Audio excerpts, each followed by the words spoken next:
We're going to move on now to the panel discussion, and Richard probably will throw up his hands in horror, but we have assembled a panel which I will introduce to you in a moment. Some of these people have travelled a long distance to be here, and some of them have things to say which I think would be of interest to the audience. So before we take questions from the audience, some of them I think are interested in talking briefly about topics which they feel are worth putting across as part of this session. So let me introduce the people sitting at the table there. Jim Buckee started his career with Shell, but spent much of his time with BP before going to Canada and setting up and vitalising, I guess is the expression, Talisman. He's had almost 20 years to turn Talisman into one of the most significant independent world oil companies. He's just about to retire, so he comes with a lot of experience from the real oil industry, and I think that's what he was going to talk about in a few moments.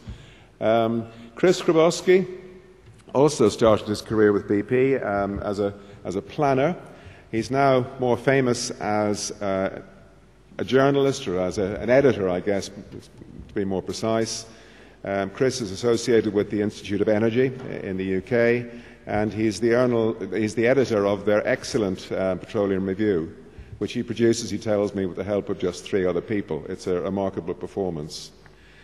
Eddie Walshe, another person who started his career with BP. Eddie is a chemist by background from UCD. If he hadn't joined the oil industry, I understand he would have been a politician. He might well have been the Taoiseach. He did stand, I think he actually stood for election at one point. But anyway, he did join the oil industry. Spent much of his time with BP, then went on to British Gas. He's now a consultant, and he is on the board of Kazakh Oil. So there's a feedback in perhaps from Eddie to some of the comments that were made earlier about Kazakhstan. Eddie describes himself as someone who is an expert on the commercialization of gas. And then at the far end of the table we have Gareth Roberts, another of the Oxford geological mafia, who have more or less, well, I guess, set up and then monopolized ASPO organizations over the last few years.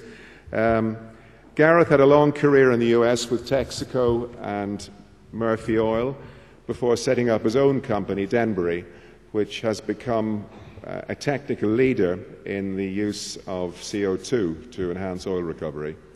So that's our panel. We have our speakers. Now I'd like to invite, first of all, Jim, if you'd like to give us 5 or 6 minutes max, a message before we begin the panel discussion.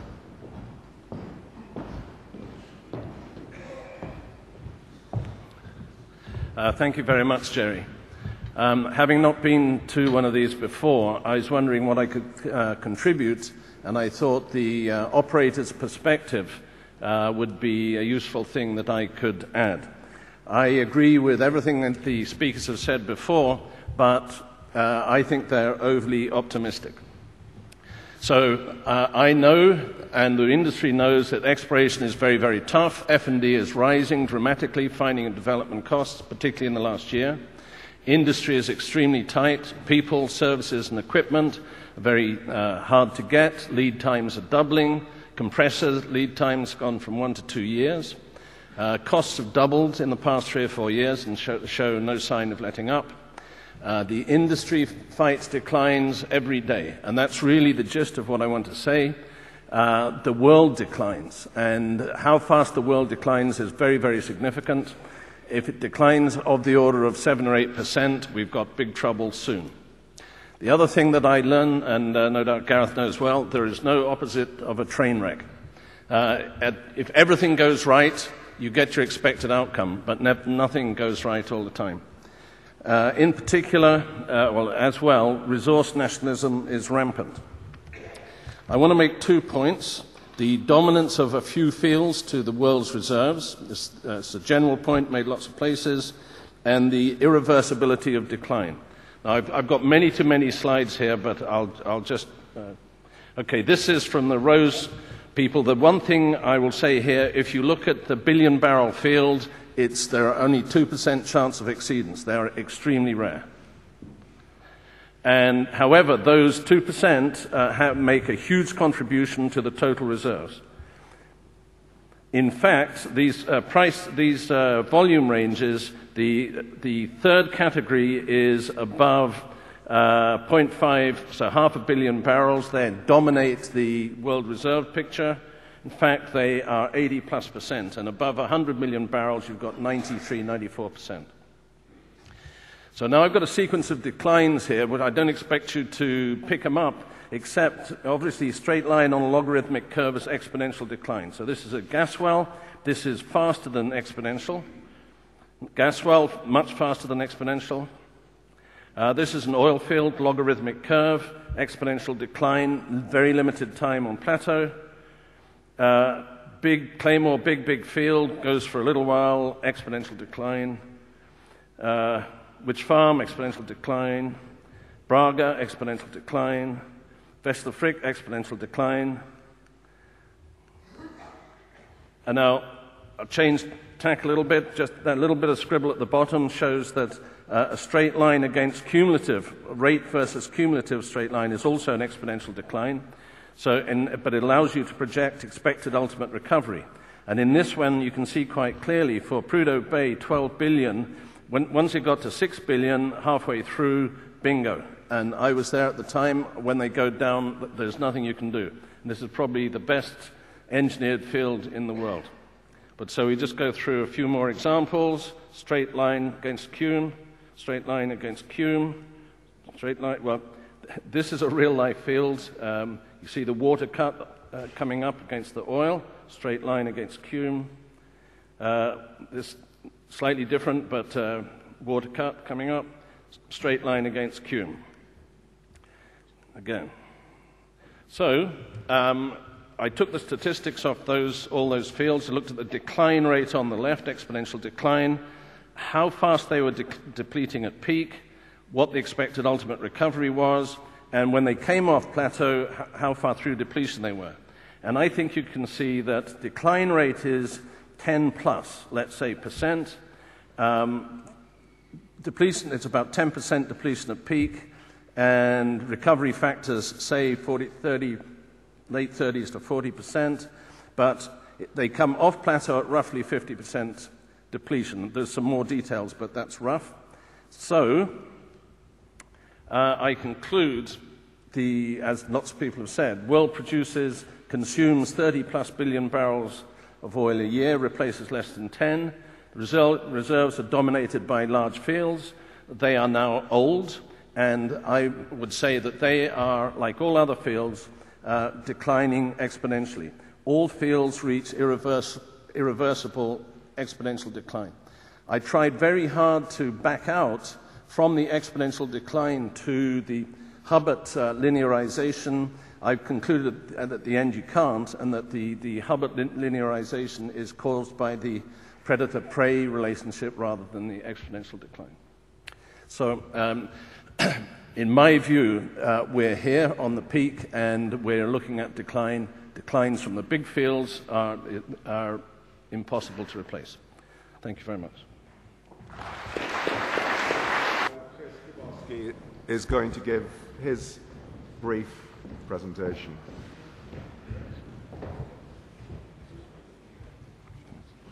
Okay. Right, and I promise it will be brief. Earlier we heard what could happen. Jim Buckee has just explained what he thinks is probably happening. So let's look at our least bad data on what is happening. This is the global figures, production figures from the EIA. They report in three tranches. The bottom blue line is the production of crude and condensate, or least condensate. So that's the volumes actually coming out of the oil wells. And what we see is since January 2005, they've been on a ragged plateau with a slight decline occurring. As far as I can determine, this is the longest period that the world oil industry has ever sat on a plateau. So we do have to ask ourselves, given that new production is coming on stream, lots of work is being done, have we actually got to the ragged plateau itself? The next great tranche, obviously this is done on a non-linear scale, so it would actually be a huge blue blob if I put it all the way down to zero. So the next tranche is the natural gas liquids from plant natural gas liquids. These people have, as we heard, are very optimistic that they're going to expand significantly. However, over the last 30 months, you have to draw the graph separately to really see it. You've had literally a very marginal increase. There is a slight increase. There is quite a lot of instability in it. A lot of gas plants were turned off after the hurricanes in the Gulf of Mexico, so it's a very ragged line. Finally, we have the green bit, which is our great new hopes, if you like. That's the tar sands, the Orinoco oil, the biofuels, and assorted sort of non-conventionals in there. Again, hugely disappointing. Over that last 30 months, production of that has also been completely flat. What can we do in the way of planning? Well, this is what I call the flower vase. If we take any set of projections of supply and demand, then for a limited period they are constrained into a very narrow range, which hence the flower vase. And then after that they can go almost anywhere you like. Now, depending on the business you're talking about, the diversion, the multiple possibilities can occur really quite quickly, or it can occur quite slowly. For the oil industry, the typical period is about 6 years. 6 years is the time to build a refinery, 6.5 years. It's the time to bring a big project on stream from when you've discovered it. Within that period, you can't be that far wrong on your estimates. Unless you have a major economic disruption, it will lie within a quite narrow range. That gives you a fair amount of confidence that you can say something for the next 6.5 years. So what I'm saying is the die is largely cast from now to 2014. Some of the smaller projects can be brought in a bit shorter than that. We're seeing the big projects drifting out, in fact, beyond 6.5 years. So this is what I attempt to do with my mega projects. I attempt to add up all the big projects, and then we'll look at it here. How do I get that back? Oh, there we are. Right, thanks. The capacity coming from the new plants that we know about, the new projects we know about, plus an allowance I make, which I've adjusted, and I'll explain that in a minute, for all the little projects, gives us the top blue line. I've then attempted to adjust for what I feel is a reasonable slippage rate, and the effect of slippage, in effect, is to push production forward, which is what you see with the second line on the graph, the red one. Then, because particularly the big projects don't actually attain in a consistent way their production capacity, you have off-stream periods when you're doing maintenance, they never work quite as you hope, you have to make a further allowance and reduce it down to the green line. So you can argue with any of those assumptions, you can make the difference between them bigger or smaller, but that is essentially the new capacity coming on stream over the period. The purple line going upwards is what we are losing to depletion. Now here I've taken a really quite conservative assessment. I'm using about 4%, which is about a figure that is used as an overall figure around the industry at the moment. In the late 90s we were talking about 3%, so I've been increasing this at the appropriate rate, that's 0.15% a year, giving you that quite gentle upward slope. So then by simple maths we get the net availability to the world. In other words, the oil that we think we will be able to buy on the market, so to speak. And that gives us this desperately clear pattern that we're building up at the moment. We could have two reasonably fat years in 2008, 2009. It will then fall away steadily, and by the middle of 2011 we cross the axis which technically is the point at which we would say that oil production has peaked, and thereafter it continues to decline.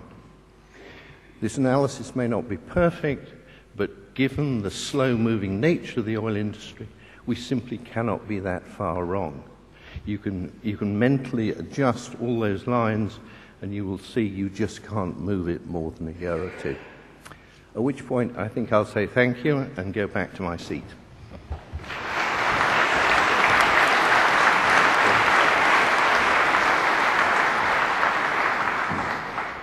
And finally, and briefly, Eddie. To give a slightly different perspective, the Cinderella of the hydrocarbon industry is often the natural gas industry. It's not insignificant. It runs at about 40% of the oil production, in other words, round about 35 million barrels a day oil equivalent. It's different in many senses from the oil industry. There are lots of reserves, not in terribly convenient places, unfortunately. Russia and Iran are the dominant reserve locations for gas.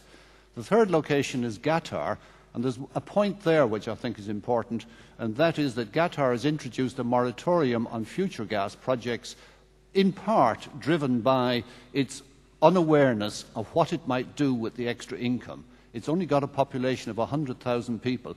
What more money could it possibly want? Supply of gas and markets for gas are integrated. Long-term contracts underpin the relationship between the two to support pipelines. And you're seeing that most particularly in Europe. LNG is starting to open up that opportunity and introduce a degree of arbitrage. And the third element, which gas is different, is that it's primarily focused on a power market, not a transport market. And in that sense, coal and nuclear are its primary price competition. Now, the issues in the gas industry are, I would say, security of supply, known colloquially as fear of Russia, climate change, and gas is the least polluting of fossil fuels, and the third element, particularly in Europe, the liberalisation of markets intended to introduce gas-on-gas competition and lower prices. Frankly, these are not compatible, and in the EU there's a muddle. If you were looking at security of supply, you'd say less from Russia, i.e. more coal and nuclear. But that doesn't fit with climate change, where you'd be talking of gas and nuclear, not coal. And finally, liberalisation, a point that I think is not often understood. Liberalisation tends to mean smaller, more focused utilities. To take the example, British Gas was broken up into its component elements.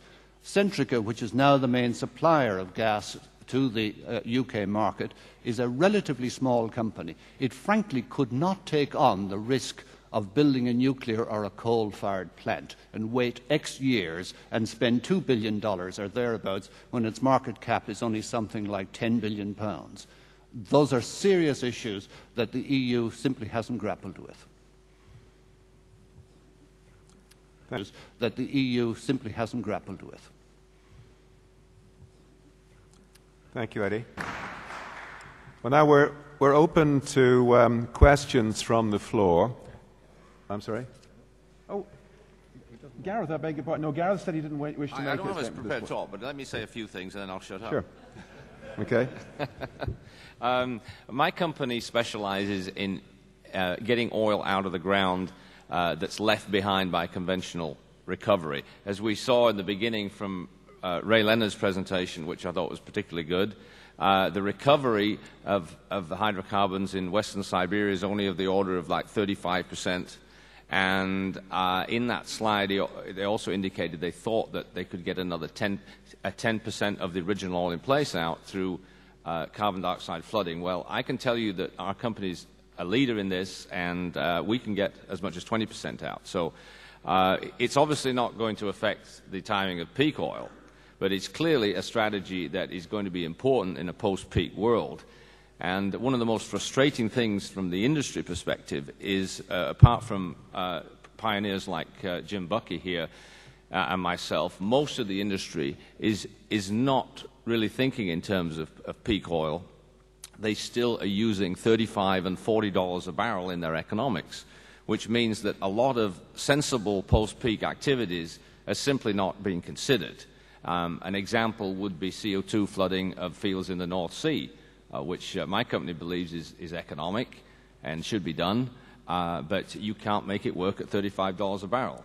And it's curious why the whole of the Western financial markets seem to want to believe in cheap oil, but I think the major oil companies have fallen prey to that level of thinking, and the financial markets clearly don't believe in it because there's still what we call a backwardation in the price. If you really believed in peak oil, there'd be a massive contango going on.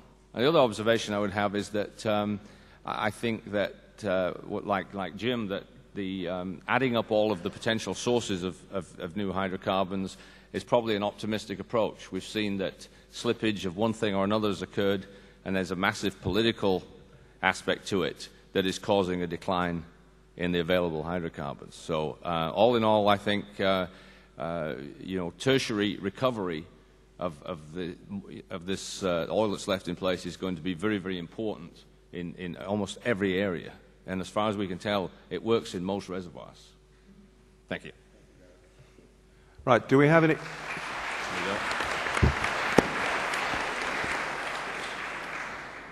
Do we have some questions from the floor? Hi, my name's Ed Cowley. In a lot of these discussions in the run-up to peak oil seem to assume that all these countries are going to play ball with the thirst of the West and India and China and meet the supply requirement. But surely a shrewd thing to do would be the opposite of that. Surely if you know it's going to run out and you run, say, or you sit on a large reserve under a desert state and it's your only or main source of income, surely the shrewd thing would be to actually hold back on production, throttle it back, and then if you're the sort of the last man standing metaphorically, you'd have enormous world power if you're sat on such reserves.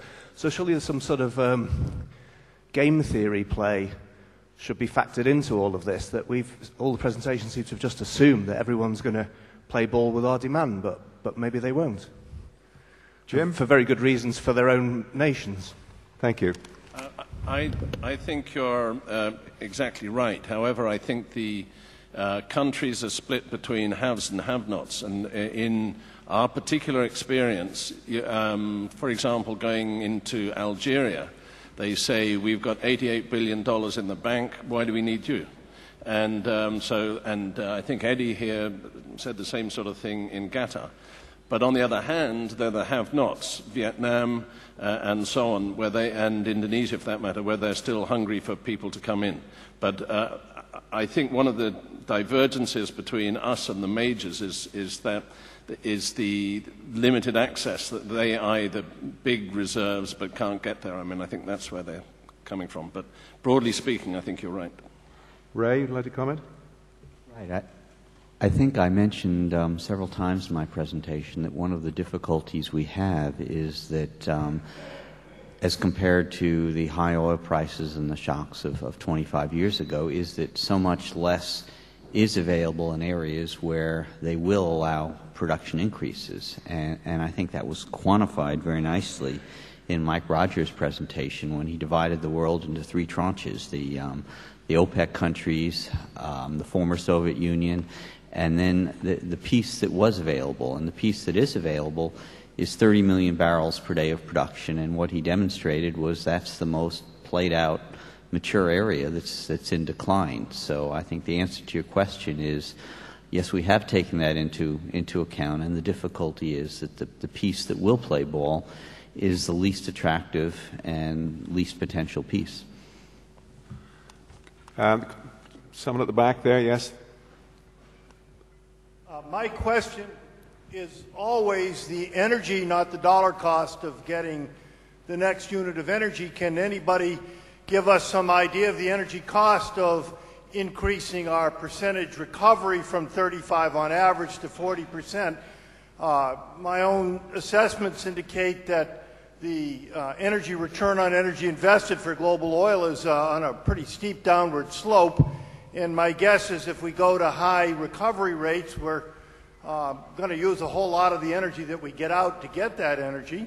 Does anybody actually have any numbers on this? My name is Charles Hall, and I sure as hell would like any energy numbers from anybody. Please. Thank you very much. In terms of carbon dioxide flooding of reservoirs, it's about 4 to 5 to 1 is what we're estimating right now. That's not a full energy audit, but it's my best estimate. And it does depend on the cost of getting the carbon dioxide to begin with a little bit, but it'd still be very positive, even if you didn't get any discount for the carbon dioxide, via global, carbon credits or something like that. So, but it's very much you can't, just the same as the oil sands. You just can't go at it fast enough in enough places to make a difference. But it will be a process that 200 years from now will still be yielding additional hydrocarbons from these old reservoirs. Jim? I've seen calculations that it's gone from 100-ish sort of virgin exploration down to the 2 or 3 level, which sort of agrees with what Gareth was saying. But in principle, if the price signal is allowed to work, saying we put energy in and get energy out, your project economics should tell you whether it's worthwhile or not. Pierre-René? I think you wish to... Well, I think the question is not the oil price level. It's the self-energy consumption of the process you use. So I'll take the most difficult case, the ultra-heavy. Today, if you take a typical project in Orinoco, you have a roughly 12% energy consumption as compared to your production. When you produce 100, you consume 12. Most of it on the upgrading, obviously. If you take the numbers in Athabasca, you have two completely different worlds, the mining world and the ACGD world. So let's jump direct to the ACGD, or let's say oil recovery technology. Here, you are more in the 25-30% league. You need a lot of steam.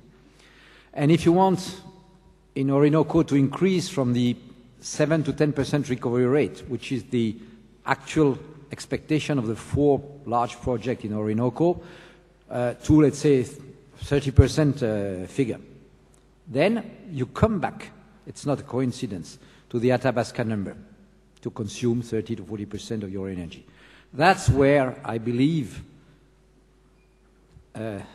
what I said makes sense. If you want to jump from, let's say, at maximum 10% average recovery in Orinoco to 40%, you need huge quantity of energy, and this energy has to be CO2 free. Otherwise, we won't make it financially speaking. Okay. Thank you. Any other questions? Is this working? My name is Alan Navertil, Irish Biofuels Initiative. It seems that this conference, which was geologically driven, I think we should remember that we're consuming the resources that are there under the ground 100,000 times faster than they were laid down. And that is the major issue.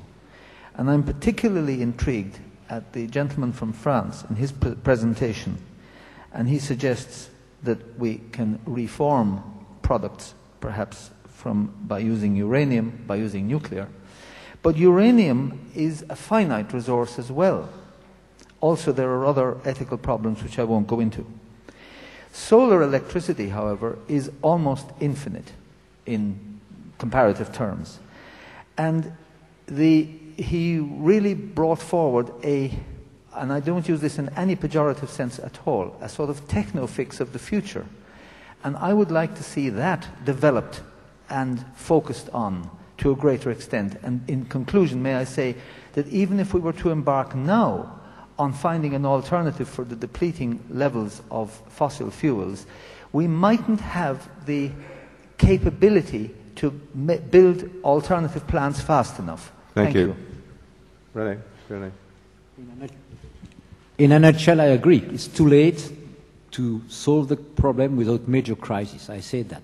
Second, one or twice I put nuclear or renewable. And in the renewable family, the one where you could have a breakthrough which could change things is solar. That's absolutely clear.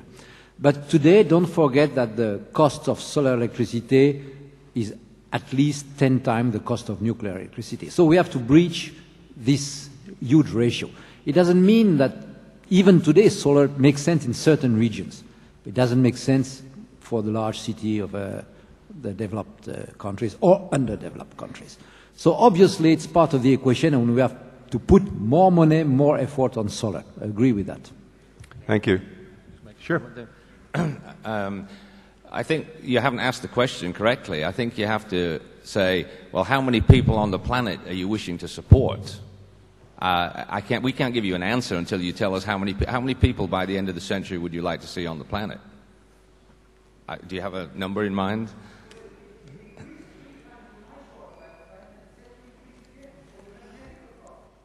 Exactly.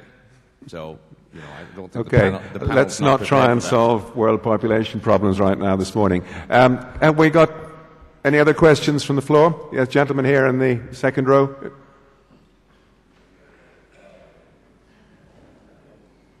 And if you could try and keep your question short, please. Yeah, I'll try. Can I make just a small comment? Because I saw some numbers from Egypt. Last summer, Egypt increased the fuel prices by 30%. 2 nights ago, people started to notice that the gas in the car has a different smell, and the cars are moving shorter distances. Just something to laugh about. And your question? My question is, first question to Mr. Eddy.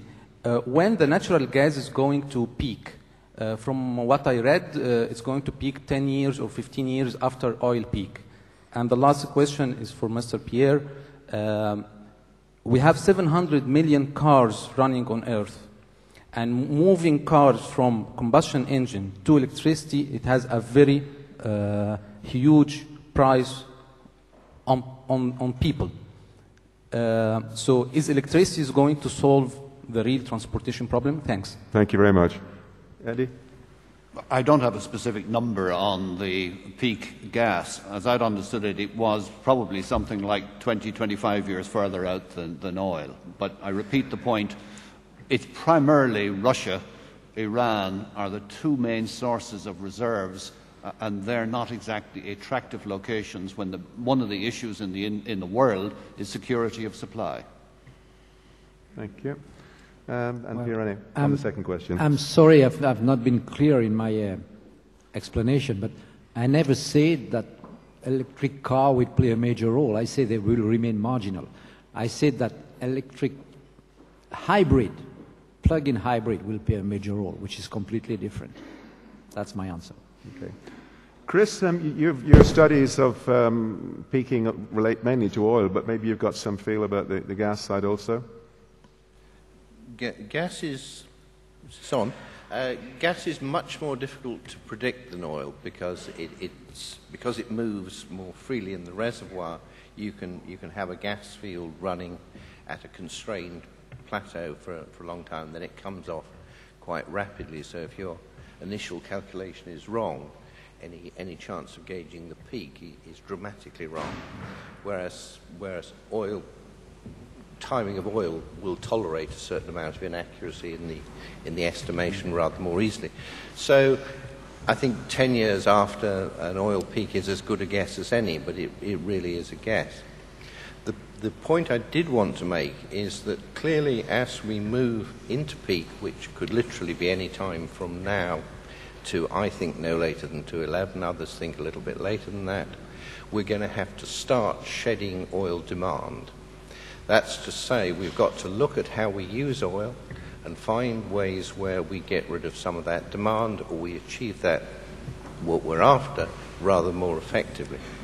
Now, clearly, as it has become the dominant transport fuel, we have got to start looking at all the ways we can modify our transport in order to reduce, if you like, the load on the oil supply. Clearly, a key way of doing this is electricity. We know a great deal about electric vehicles, we know a great deal about electric motors, we know how to switch them, we know how to control them.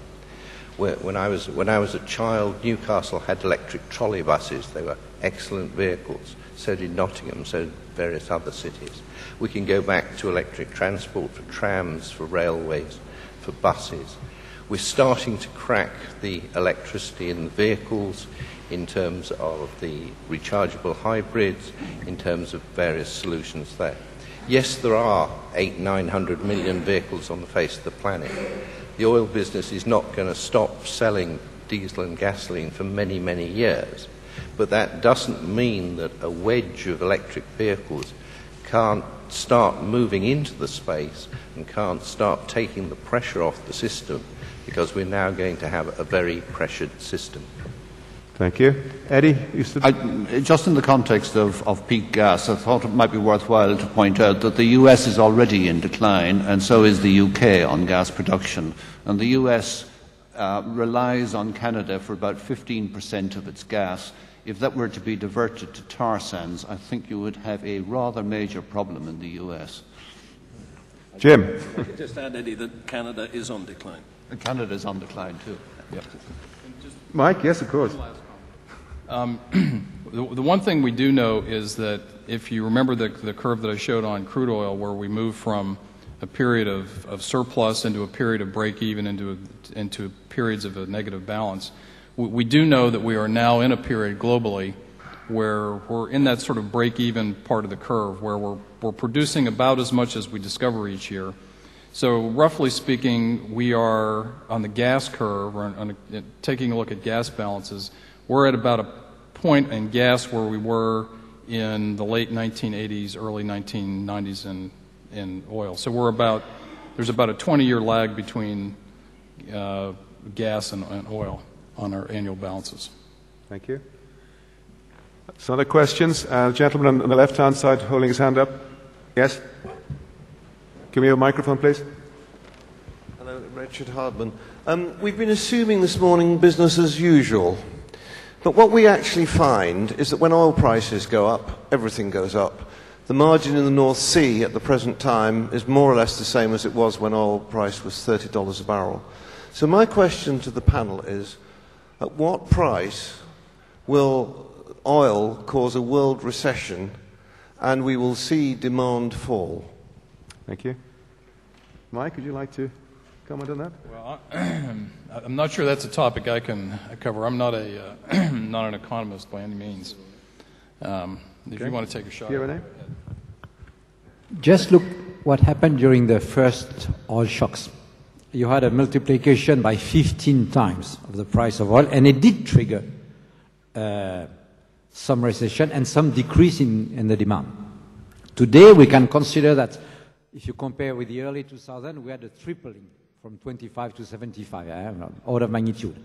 So instead of a tripling, if we had a multiply by 5 or 6 times, we would have probably the effect we want, quote unquote, because we'd have the crisis at the same time.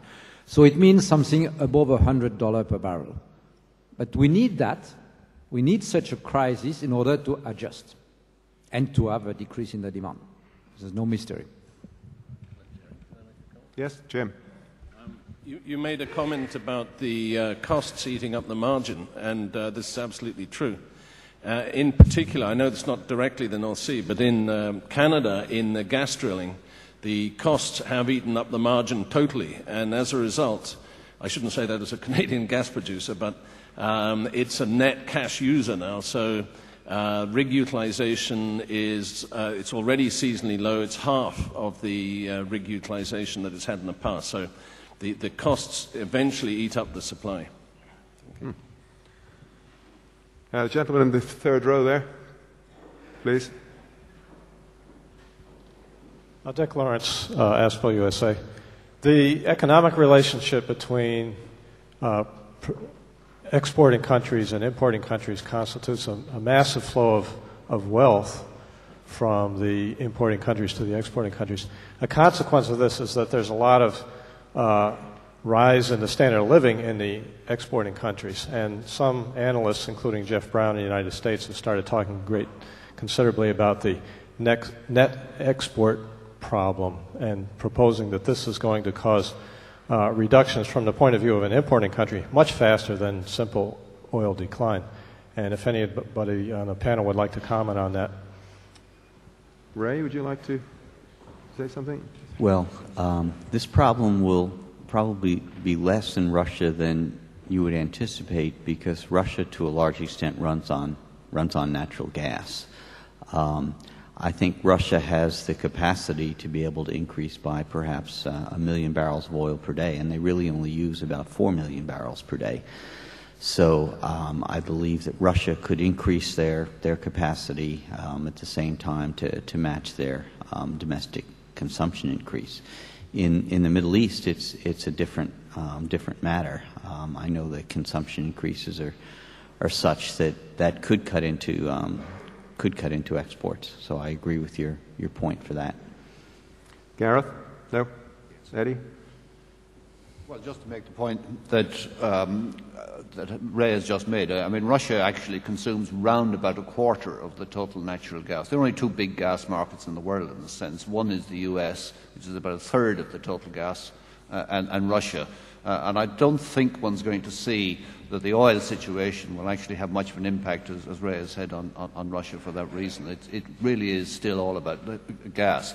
But one interesting aspect is the Russians have now announced that they intend to push up indigenous domestic gas prices to world market prices. I mean, you've seen already the sort of crisis that there was when they asked that of the Ukraine and the political repercussions of that. I think the Russians will have a serious problem in moving from virtually cheap, zero-cost gas to domestic prices which reflect world market prices. Keeping the lid on the politics of that is going to be an issue. Gentleman in the white shirt in the third row.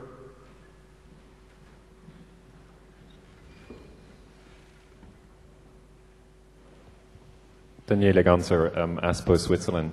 I'm a historian, and we look at this peak oil and peak gas phenomenon from the resource wars perspective. And my question to the panelists is, do they think that we already have resource wars going on, and in which countries?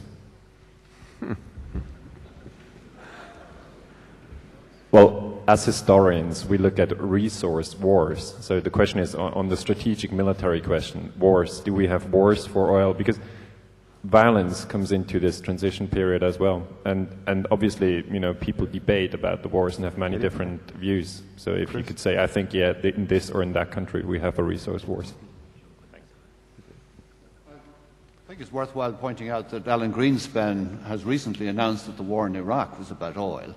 I think it's not war yet, but I do think that some of the tensions between Japan and China are about resource allocation, and I think Russia is playing a very shrewd hand in that game. I think wider afield, China and Iran, weapons for oil is a phenomenon that's been around for quite some time. So I do think that political alliances, not necessarily wars at this stage, but projected out for some years, who knows? Pierre-René? Well, I find the question a bit strange. I'm even going to be severe, a bit naive. Well, let's look before World War II. Just read Tintin. You had the Chaco War. You had wars in Latin America for oil. It's absolutely clear. And World War II was triggered partly. The two major turning points in World War II were oil-related. The Hawaii bombing by the Japanese is because they were scared of being cut off of oil. So if you don't look, it's an oil war. If you take Operation Barbarossa, Hitler invading Russia, it was to put its hands on the Russian Caucasus oil province. So there's nothing new under the sun. Huh? You just read the newspaper. Huh? And Jim.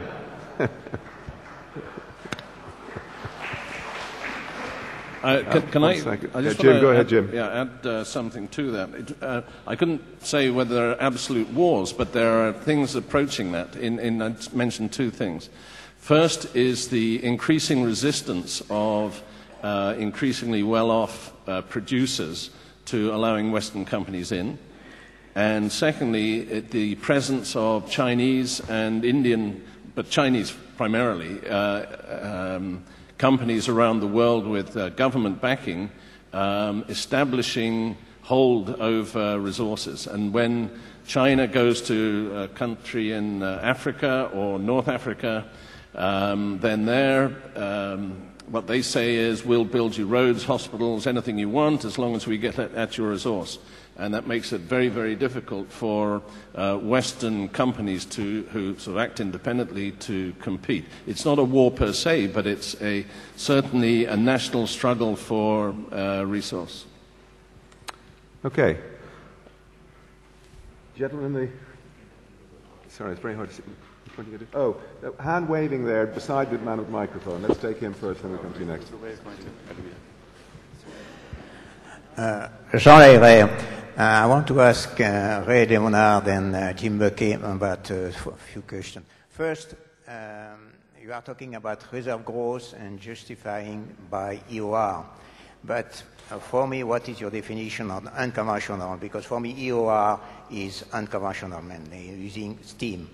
And the fact that when we are dealing with unconventional, the question is not about the amount of reserve, is not the size of the tank. What it is the size of the tap. It's mean how much can you extract. So for me, talking about reserve growth in unconventional doesn't mean anything. You should put the tar sand in the Exxon graph. Now, the second question is about reserve growth that you justify on example like field. And you are talking about example of positive growth, but you are not talking about example of negative growth, like, for example, East Texas. East Texas oil field, which is the largest oil field in the US 48, has been producing on a decline of about 5% when you are using recovery, water recovery injection. But for the last 10 years, it was a collapse because of the technology where they were using a lot of drilling. East Texas was produced with 10 times more wells than it was necessary. So it was a decrease from 6 billion to 5.5. So it was 500 million barrels have disappeared in East Texas. So for me, it is a negative reserve growth.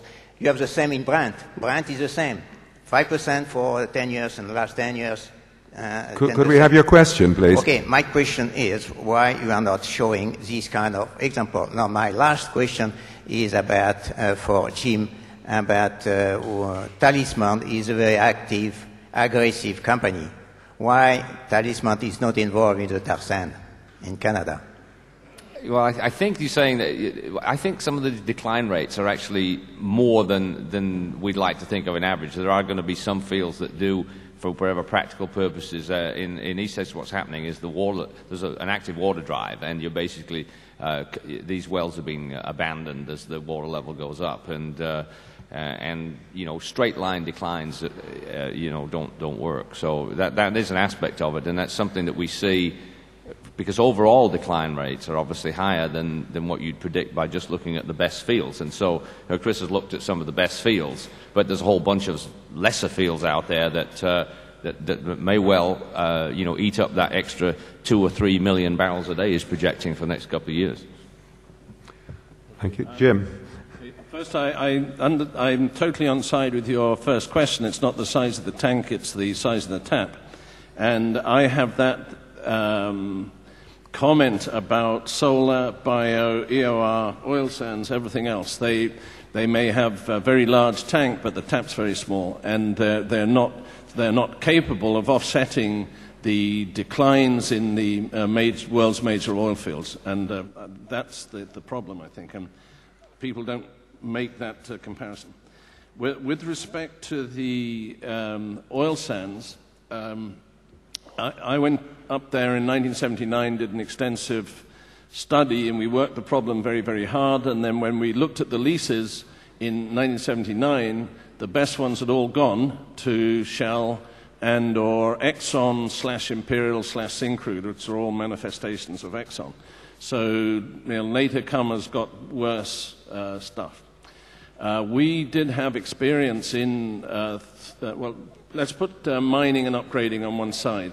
We personally, Talisman, don't have any particular upgrading expertise nor any mining expertise, and as I say, the best stuff's gone. So you look at the thermal, which looks closer to what we did. We've had quite extensive experience in thermal recovery, and let me tell you, it's extremely difficult and very hard to keep economic. The things that work in a homogeneous, small way are very hard to scale up, and if there's reservoir heterogeneity, which there is in a lot, then these steam processes don't work. And this is manifested in the steam-oil ratio. And if it drifts north of 3, 4, 5, then you're going backwards, certainly on an energy sense. So we think there are easier and better ways to make money around the world than oil sands. Next question. Gentleman on the right-hand side. Oh, certainly. Yeah, okay. Sure. Dave Summers, University of Missouri-Rolla, and the oil drum. Can we just hold the question for 1 second? I think Ray has a comment to make on the previous one. I think the original questions were for me. With regard to the tertiary recovery versus enhanced oil recovery, I think I was interposing both of them. And when I talked about tertiary recovery, I was talking about the range of techniques, whether it was steam flooding, CO2 or hydrogen gas flooding or polymer flooding. So I'm sorry if there was a confusion about that, but I was talking about the whole range. With regard to using Russia as an example, what I started with in these calculations was the basic oil in place and the recovery factor, and then looking at the various processes and how you could increase the recovery factor to take a look at the amount of oil from reserve growth. In terms of predicting the future, what was utilized, and this was on the basis of a study that was presented at the conference. It was not my specific study, was the net reserve additions of the last 25 years. And what I assume that takes into place is the pluses and the minuses. And the net reserve increase was 490 billion barrels. Now that may have taken into account reserve decreases somewhere, and I also agree with the point that sometimes from an economic standpoint you do some things that will increase production to give you short-term income flow that might decrease in the long term the ultimate recovery factor. Thank you. Gentleman who started to ask a question, sorry. Dave Summers, University of Missouri-Rolla, and the oil drum. So far, when we've been talking about when the peak is coming, we've been using a relatively conservative depreciation rate. But the reality is that as we go more into long horizontal holes, that depreciation stabilizes for a while, but when it does occur, it occurs at a significantly higher rate than you get with conventional vertical wells. And I'm curious if you don't feel that you're projecting a little bit too much optimism with accepting a depletion rate of 4%, and that it's likely, in fact, to be significantly higher because of this changing technology, and that the peak will actually come earlier. Jim, I think you were the person who talked about depletion rates. So. Yeah. There is a difference between depletion and decline. Okay, so I think what you're talking about is decline. Well, with horizontal wells, you increase speed up the depletion rate, and we call that acceleration. So you don't increment reserves, you just get it faster. But I would disagree with you on the decline, because the horizontal wells, in fact, decline faster than vertical wells. Because whereas you have a radial pressure effect on a vertical well, on a horizontal well, the pressure reaches the top and bottom very quickly and then falls off. So in fact, they come on much higher rate, but they decline much faster too. But broadly speaking, you're right. The use of horizontal wells has propped the curve up, but when it comes off, it'll come off a lot faster. And in my mind, it is coming off faster. Okay, we have time, I think, for 2 more questions. So, gentleman on the... Yes, right, that one. Thank you. Keith Edwards. One question, particularly for Pierre-René. With regard to the nuclear power that you're putting forward, of course, high-grade uranium is something which is itself limited in supply. And the faster we use it, of course, the shorter it's going to last. Is this use of nuclear really going to be sustainable? Or are there any other sources or other ways that we can sustain this? Well, that's clearly one of the most important questions for the future of nuclear. Do we have an upstream constraint, peak, nuclear peak, uranium peak? I spent quite some time on that, and I had public debates on that. I think it's totally different from oil and gas. Oil and gas, it's there or it's not there. It's a discontinuous geology. Uranium, you have all kind of richness of ores. And obviously, rich ore will be depleted rather soon. They obey the same laws of distribution than oil fields. Now, if you come to the more diffuse resource, they are much larger. And here it's a problem of economics. You have a rather high elasticity of reserve to price for uranium. You have a very low elasticity of reserve to price for oil and gas. It's a huge difference. If this is not, let's say, it will not be sufficient to support a huge dimension nuclear industry, let's say, after 2050. We will have to shift to breeders so we can produce 50, 60 times more energy with the same quantity of uranium. We'll have to combine that, which is going to be a very, very important change of the nuclear industry to go to breeders. We'll have to combine that by putting some parallel technology like thorium reactors. So if we do that, we are safe for 2 or 3 centuries, and let's hope that in 2 or 3 centuries, fusion will work, let's say, economically. Economically, I mean, it works economically, which is another question nobody knows. Now, last but not least, if you make calculation with breeders, you could extract uranium from seawater, probably, and make it a mineral, a source of uranium. There have been some manipulation on that. There are some articles and so on. We can discuss it outside this forum. Okay. One more question, gentlemen, to your right. Sorry, yes, to your left there. Thank you. Question for Gareth. Are you in a position to comment on the decision of BP and Shell not to go ahead with CO2 injection in the Miller field, and then broadly the implications that has for CO2 sequestration as a technology on a broader scale?